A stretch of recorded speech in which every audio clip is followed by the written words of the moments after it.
Assalamualaikum warahmatullahi wabarakatuh. Perkenalkan, nama saya Tata Kustara.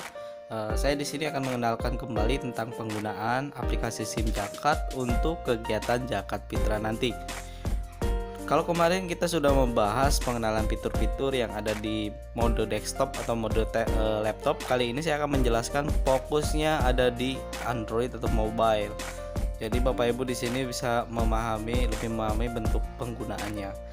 Nah, pertama nanti Bapak Ibu jangan lupa masuk di Google Chrome dulu atau membuka Google. Saya sarankan menggunakan aplikasi Google Chrome karena itu sudah lebih support dengan aplikasi SIM Jakat. Nah, setelah Bapak Ibu membuka aplikasi Google Chrome, di sini klik terus kemudian nama link dari website UPJ Desa ya, upjdesa.malahayu.org. Pastikan linknya jangan salah ya Bapak Ibu semuanya. Disarankan kalau misalkan lupa bisa membuka grup, terus cek di link deskripsi. Di situ sudah ada link websitenya upjdesa.malahayu.org. Selanjutnya kalau sudah tinggal diklik aja di tab, nah lalu masuk ke halaman Sigin. Nah, Sigin ini sama seperti Facebook. Nah, tapi di SIM Jakat ini nggak perlu registrasi dulu. Bapak Ibu akan mendapatkan username dan password itu ada di surat nanti. Nantinya akan ada surat ke musolah maupun masjid Bapak Ibu yang ada di Desa Malahayu, dan di situ sudah ada username dan passwordnya. Nah, untuk password kemarin sudah dihapus karena itu hanya untuk percobaan. Nah, untuk saat ini adalah akun demo untuk mencoba sebagai bentuk latihan aja. Contohnya di sini saya sudah membuat username dan passwordnya adalah tes. Nanti Bapak Ibu akan mendapatkan username sendiri sesuai musola masing-masing, dan itu bentuknya berbeda-beda. Dan passwordnya di sini tes. Nah, misalkan setelah mendapatkan username dan password, username-nya adalah tes, passwordnya adalah tes. Setelah diinput semua, pastikan sama dengan ada yang sesuai dengan username yang sudah diberikan. Selanjutnya klik login. Nah, setelah klik login, kalau mau disimpan silahkan disimpan passwordnya. Dan ini adalah tampilan dari aplikasi SIM Jakat. Di sini total mujaki masih 0, kemudian status laporannya belum. Kemudian di sini ada pesan selamat datang di SIM Jakat. Ini nanti akan ada muncul pesan kalau misalkan ada sesuatu hal yang mau diinformasikan kepada pengguna. Kemudian di sini kalau misalnya mau merubah nama musola, itu caranya klik tombol logo musola, pilih profil masjid ya, yang pojok ini, yang pojok kaca pembesar, diklik lalu profil masjid. Silakan nanti bisa diatur, misalkan nama musolahnya salah, misalkan saya ganti musolah Al Hidayah. Nah, tinggal klik ubah profil seperti ini nantinya. Nah, musolah Al Hidayah sudah berubah. Selanjutnya kita masuk ke kalau mau kembali ke halaman sebelumnya, bisa klik back di HP, atau bisa klik ini titik 3 hamburger, kemudian pilih dashboard. Nah, nanti akan kembali lagi ke halaman awal. Nah, oke, tadi cara merubah atau memperbaiki nama musola misalkan ada kendala. Nah, selanjutnya kita akan mengisi data total mujaki dan membuat laporan langsung. Jadi dengan ini Bapak Ibu semua tidak usah repot-repot mencatat. Nanti setelah dicatatkan, setelah dibuat laporannya bisa dikirim cukup dengan satu tombol, yaitu kirim laporan. Dan nanti di akhir, sesuai saran kemarin waktu pertemuan, itu nanti ada muncul semacam unduh laporan. Nanti Bapak Ibu bisa mengunduh laporannya, barangkali staf musola mau atau ingin menyimpan arsip dokumen di musola masing-masing.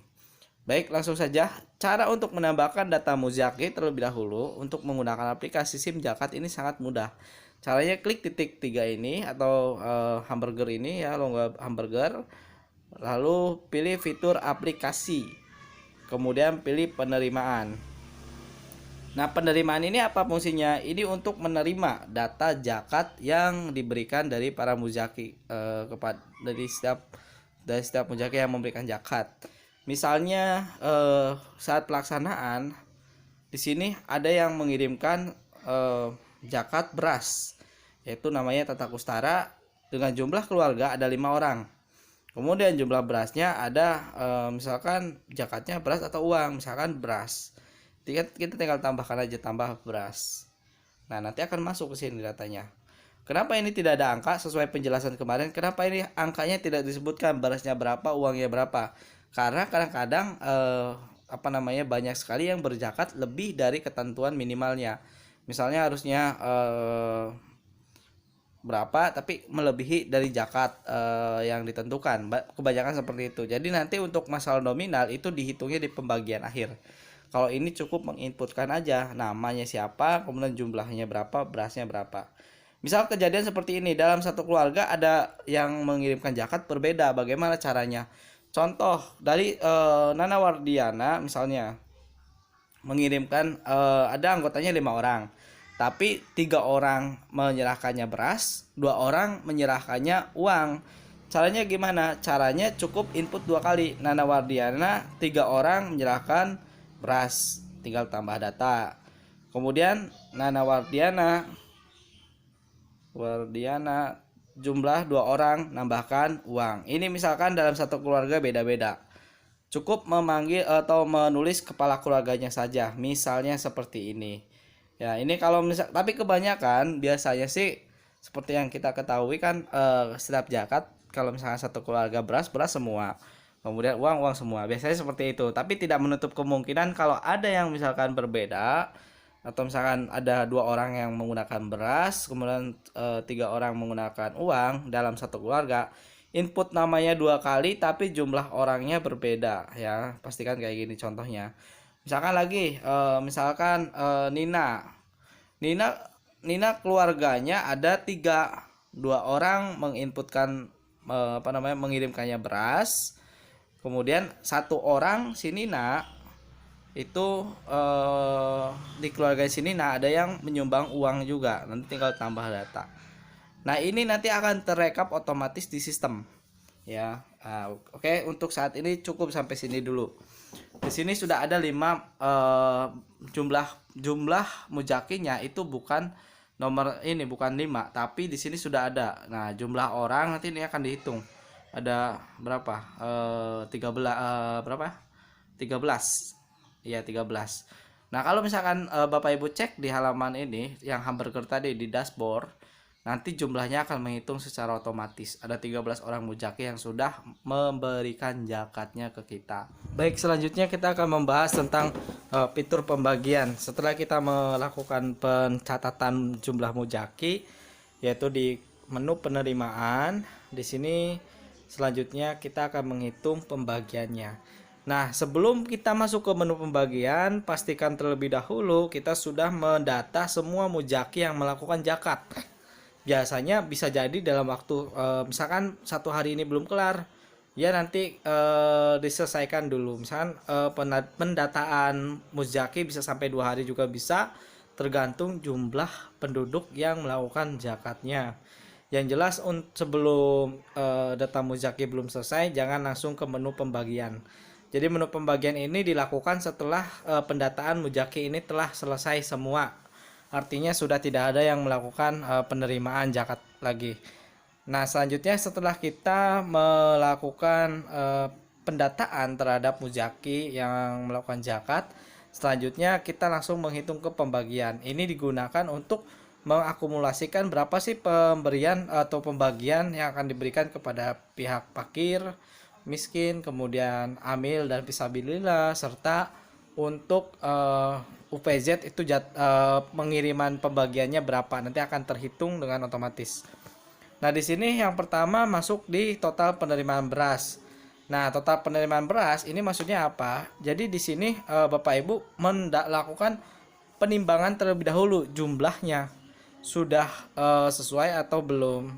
Misalkan sudah sesuai jumlahnya, artinya setelah melakukan penerimaan zakat dari para mujaki, beras yang didapatkan semuanya ditimbang. Setelah ditimbang baru kita tulis di sini misalkan didapatkannya 1000 kilo. Nah, setelah 1000 kilo kita juga hitung uangnya. Uang yang diterima itu berapa? misalkan 1 juta. Nah, di sini pastikan Bapak Ibu mengisinya dengan valid, jangan sembarangan atau tidak sesuai dengan kenyataan di lapangan. Karena di sistem SIM Jakat sendiri saat melakukan penginputan data penerimaan ini akan memunculkan data rekomendasi, seharusnya pendapatannya berapa itu akan muncul. Nah, jika misalkan kurang dari rekomendasi tersebut, di halaman adminnya nanti akan terdeteksi datanya tidak valid. Jadi pastikan datanya mengisi dengan valid terlebih dahulu, yaitu dengan cara menginputkan total penerimaan beras sesuai dengan yang ada di lapangan dan menginputkan jumlah uang yang ada di lapangan. Terakhir kita hitung rekomendasi pembagian. Nah, setelah dihitung rekomendasi pembagian, di sini nanti akan muncul. Di sini akan munculkan apa? Sistem akan membaca total jumlah penerimaan beras yang didapatkan itu ada 1000 kilo. Atau kalau diakumulasikan ada 10 kintal. Nah, total jumlah penerimaan uangnya ini ada 1 juta. Nah, rekomendasi untuk dibagikan ke parkir mesin karena ketentuannya ada 50%, maka untuk berasnya paling sedikit ada 500 dan uangnya paling sedikit 5 juta ya. Beras paling sedikit 500 kilo, uang paling sedikit 500.000. Maksudnya 500.000. Rekomendasi total pembagian untuk amil dan fisabilillah itu paling banyak 37,5%. Artinya berasnya itu yang boleh dibagikan ada 37,5% dari total pendapatan. Nah, di sini udah ada muncul rekomendasinya, yaitu berasnya harus paling banyaknya 375. Jangan sampai melebihi dari 375. Kalau misalkan lebih dari 775, datanya tidak akan valid atau akan memunculkan respon tidak memenuhi rekomendasi. Uang pun sama, di sini sudah ada hitungannya 375.000. Ini total secara keseluruhan yang harus dibagikan. Dan penerimaan atau pembagian untuk UPZ sendiri 12,5%. Sudah dihitungkan berasnya harus menyetorkan sebanyak 125 kilo dan uangnya 12.500. Jadi dengan Bapak Ibu menginput data di sini di hitungan rekapitulasi nanti akan memunculkan jumlah rekomendasi yang akan dibagikan. Nah, terakhir untuk pengcross-cekannya, tugas kedua adalah di tahap pembagian. Tadi di tahap 1 yaitu yang menu penerimaan itu khusus menu untuk muzaki. Nah, di tahap pembagian ini kita waktunya mendata untuk para yang menerima pembagian zakat fitrah, yaitu parkir mesin, fisabilillah dan amil zakat, serta ada UPZ desa. Di sini sudah ada pembagiannya, kita tinggal menginputkan daftarnya. Caranya tinggal digeser. Nah, ini saya kenalkan pembagian berasnya ini masih 0 karena kita belum melakukan pembagian. Status pembagiannya juga masih belum sesuai rekomendasi karena kita belum membagikan dari jumlah yang direkomendasikan, yaitu 500 kilo dan uangnya 500.000. Nah, kita geser sedikit. Lalu di sini klik data penerima. Nah, setelah klik data penerima baru kita nulis namanya siapa. Misalnya kepala keluarganya adalah Tata Kustara misalnya. Nah, jumlah berasnya misalkan satu keluarga itu ada 14. Itu tergantung hitungan jumlah dari keluarganya ya Bapak Ibu. Nanti ini dilakukan secara manual. Untuk penghitungan ini dilakukan secara manual, dikembalikan lagi ke setiap musola.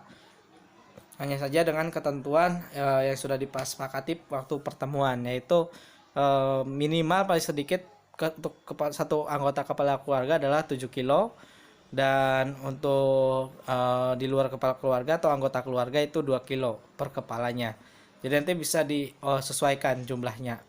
Nah, di sini ketik kepala keluarga, lalu jumlah berasnya berapa yang diterima serta uangnya berapa. Nah, ini bisa dituliskan bebas sesuai ketentuan di daerah masing-masing atau jumlah pembagiannya di wilayah masing-masing.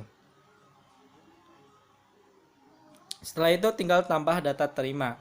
Nah, setelah data nanti akan muncul di sini respon. Nah, statusnya belum sesuai rekomendasi karena apa? Karena berasnya yang sudah dilaporkan baru 14 kilo yang baru dibagikan, sedangkan di sini paling sedikit adalah 500 kilo, berarti belum mencapai kebutuhan atau belum mencapai secara keseluruhan. Sedangkan uangnya sendiri baru 240. Sedangkan di sini uangnya paling sedikit rekomendasinya adalah 500.000. Nah, berarti harus melebihi dari 500. Nah, selanjutnya kita tambahkan lagi nih, misalkan kepala keluarganya Nana Wardiana, jumlah berasnya saya katakan misalkan biar lebih dari ini ya, contoh ya, ini hanya contoh ya, biar cepat. Misalkan 600, jumlah uangnya misalkan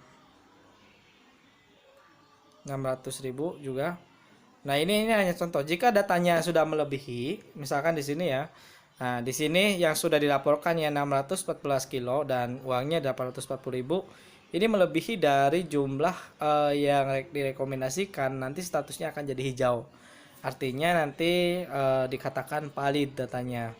Nah, nanti ini pastikan pembagiannya jangan sembarang, tapi disesuaikan dengan kondisi warga masing-masing dengan ketentuan tadi, minimal per kepala keluarga adalah 7 kilo dan untuk anggota keluarga adalah 2 kilo. Jadi perhitungannya nanti bisa disesuaikan sesuai jumlah keluarga sampai data rekomendasinya itu hijau. Jadi nanti ini akan menghitung dengan sendirinya. Jadi Bapak Ibu tidak perlu repot-repot menyiapkan kalkulator, cukup mendata saja. Kalau sudah, klik kembali. Kemudian yang kedua, ini ada pendataan yang kedua, ada di menu UPZ, di menu amil dan pisabilillah. Nah, pisabilillah ini beda dengan yang fakir miskin. Kalau fakir miskin ini minimalnya 50%, tapi kalau yang pisabilillah itu paling banyak 37,5%. Artinya kalau lebih dari 37,5% nanti pendapatannya, maka nanti akan statusnya tidak memenuhi rekomendasi. Nah, di sini ada tertulis sudah memenuhi rekomendasi. Kenapa? Karena belum melebihi dari 375. Misalnya, kita coba masuk ke data penerimaan dari pisabilillah. Misal diisi di sini untuk pisabilillah, rekomendasinya kan di sini tertulisnya paling sedikit 375 kilo. Nah, uang paling banyak 375.000. Misal ditulis 376 kilo, 376 kilo misalnya ya, nama amilnya. Misalnya. Nah, 376.000 misalnya seperti ini. Ini kan melebihi dari jumlah yang ditambahkan, jumlah ketentuan. Nah, nanti akan muncul di sini tulisannya tidak memenuhi rekomendasi. Karena apa? Karena melebihi yang sudah dilaporkan, ini melebihi jumlah rekomendasi pembagiannya. Jadi Bapak Ibu hanya tinggal mengikuti alurnya saja. Ya, nanti tinggal dibagikan. Yang penting jangan melebihi dari jumlah 375 atau 37,5% untuk pembagian dari penerima zakat untuk amil dan fisabilillah ya. Jadi jangan melebihi ketentuan ini. Kalau melebihi nanti akan merah. Nah, kita coba ubah lagi.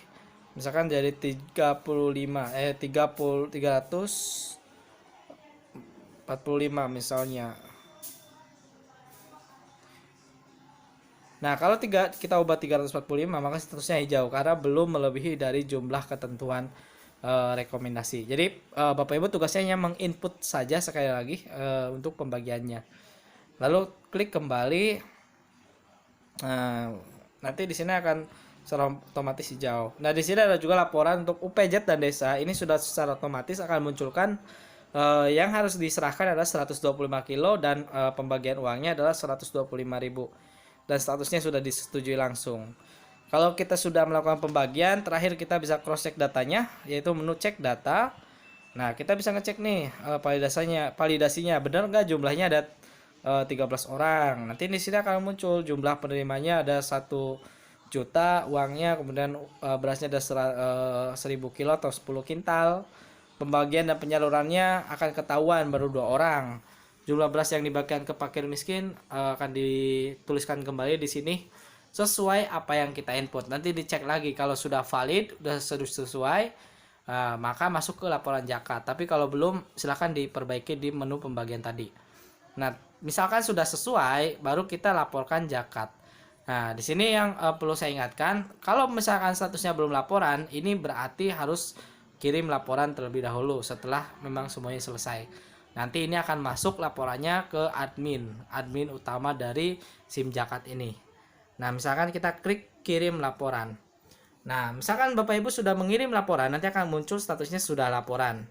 Dan sinkronisasi terakhir akan tercatat mulai dari tanggal sampai jamnya akan muncul. Nah, misalkan kita cek di sini, masuk ke halaman dashboard, nanti akan muncul statusnya tadinya belum laporan, sekarang sudah laporan. Nah, untuk laporannya juga bisa diunduh. Caranya cukup klik unduh laporan. Ini untuk barangkali ada yang mau mencetaknya untuk arsip musolah masing-masing. Nah, ini sudah muncul. Jadi tinggal di ini aja tuh. Tinggal dicetak. Oke, terakhir yang mau saya kasih tahu di sini saya akan beritahu tentang laporan. Misalkan kita sudah memberikan laporan, tapi ada data yang salah atau ada perubahan, misalkan di pembagiannya salah ini, seharusnya ada satu orang lagi yang harus diisi. Nah, misalkan di sini saya nambahkan diambil zakat kurang satu misalnya Dadang berasnya 12 kilo, jumlah uangnya 12.000 misalnya seperti ini nih. Lalu klik tambah data penerima. Nah, otomatis kita akan melakukan perubahan data. Nah, kalau kita melakukan perubahan data setelah melakukan laporan, harus melakukan klik laporan zakat kembali dan memperbaharui laporan kita. Kalau tidak diperbaharui, ini tidak akan sampai ke admin. Jadi pastikan kita memperbaharui. Karena di sini tercatatnya sinkron terakhir tanggal 8 Mei 2021, jamnya jam 7.43.22 ya, jam pagi. Lalu tinggal klik perbaharui, nanti akan masuk lagi. Nah, akan berubah lagi jamnya jadi 45. Nah, kalau perbaharui lagi akan berubah lagi detiknya. Jadi seperti itu. Ini akan real time sesuai perubahannya. Jadi kalau ada perubahan selalu klik perubahan jadwal. Nah, itu saja caranya. Setelah itu nanti sudah selesai. Jadi ini kegiatan zakatnya sudah selesai. Jadi sudah tersinkron. Nanti tinggal dari tim kami, dari tim PZ akan melakukan pengambilan atau penjemputan jumlah beras maupun uang yang didapatkan. Mungkin seperti itu penjelasannya. Untuk pertanyaan atau kesulitan nanti akan dibantu oleh tim dari SIM Jakat ini. Mungkin itu saja Bapak Ibu. Terima kasih atas waktunya. Assalamualaikum warahmatullahi wabarakatuh.